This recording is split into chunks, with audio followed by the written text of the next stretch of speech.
రాజాసింగ్ రాజీనామా బీజేపీ అధిష్టానం ఆమోదించడం ఇప్పుడు తెలంగాణ పాలిటిక్స్లో ముఖ్యంగా బీజేపీలో ఆసక్తికర పరిణామంగా మారింది. రాష్ట్ర అధ్యక్ష పదవి ఎంపిక తీరు నచ్చలేదంటూ రాజాసింగ్ పార్టీకి రాజీనామా చేయగా ఎలాంటి వివరణ కోరకుండానే బీజేపీ హైకమాండ్ ఆమోదించింది. దీంతో రాజాసింగ్కు బీజేపీకి తెగదెంపులు అయిపోయాయి. అయితే ఇప్పుడు ఆయన ఎమ్మెల్యే పదవికి కూడా రాజీనామా చేస్తారా? బీజేపీ దీనిపై ఎలా స్పందిస్తుందనేది ఇప్పుడు ఆసక్తికరంగా మారింది. బీజేపీ హైకమాండ్ తన రాజీనామాను ఆమోదించడంపై గోషామహల్ ఎమ్మెల్యే రాజాసింగ్ స్పందించారు. పదవి కోసమో లేదా అధికారం కోసమో తాను రాజీనామా చేయలేదని రాజాసింగ్ తెలిపారు. రాజీనామా ఎందుకు చేశానో హైకమాండ్ తనను కారణాలు కూడా అడగకుండా ఆమోదం తెలిపిందని రాజాసింగ్ అన్నారు. తెలంగాణలో బీజేపీని అధికారంలోకి తీసుకురావాలని ఎంతో కష్టపడ్డానన్న రాజాసింగ్ తనలాగే లక్షలాది మంది కార్యకర్తలు పనిచేస్తున్నారని చెప్పారు. ఇకపై హిందుత్వం కోసమే తన చివరి శ్వాస వరకు పనిచేస్తానని రాజాసింగ్ అన్నారు.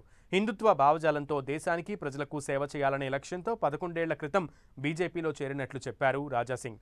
తనను నమ్మి తెలంగాణ అసెంబ్లీ ఎన్నికల్లో వరుసగా 3 సార్లు బీజేపీ గోషామహల్ ఎమ్మెల్యే టికెట్ ఇచ్చినందని గుర్తు చేసుకున్నారు. తనకు సహకరించిన పార్టీ హైకమాండ్కు ఈ సందర్భంగా రాజాసింగ్ ధన్యవాదాలు తెలిపారు. తెలంగాణలో బీజేపీ ప్రభుత్వాన్ని ఏర్పాటు చేయాలంటూ రాత్రి పగలు పనిచేస్తున్న లక్షలాది కార్యకర్తల బాధను తాను అధిష్టానానికి తెలియచేయలేకపోవడంతో బాధపడుతున్నానని తెలిపారు. హిందుత్వానికి సేవ చేయడానికే తాను పుట్టానని చెప్పిన రాజాసింగ్ తన చివరి శ్వాస వరకు హిందుత్వం కోసం పనిచేస్తూనే ఉంటానని అన్నారు. సమాజ సేవ, హిందువుల హక్కుల కోసం తన గొంతు వినిపిస్తానని చెప్పారు రాజాసింగ్.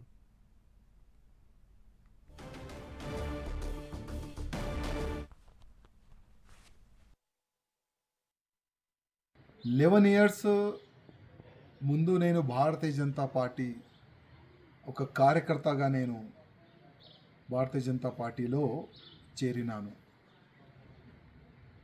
భారతీయ జనతా పార్టీ అధికారులు నాపైన విశ్వాసం పెట్టుకొని గోషామహల్ నియోజకవర్గం నుంచి నాకు 3వ టికెట్ ఇచ్చినారు. కానీ ఇవాళ ల్యాక్స్ ఆఫ్ భారతీయ జనతా పార్టీ కార్యకర్తల గొంతుకి ఆ గొంతుని నేను ఢిల్లీ వరకు తీసుకొని వెళ్ళాలనుకున్నాను. కానీ నేను అక్కడ ఫెయిల్ అయిన అనుకున్నాను.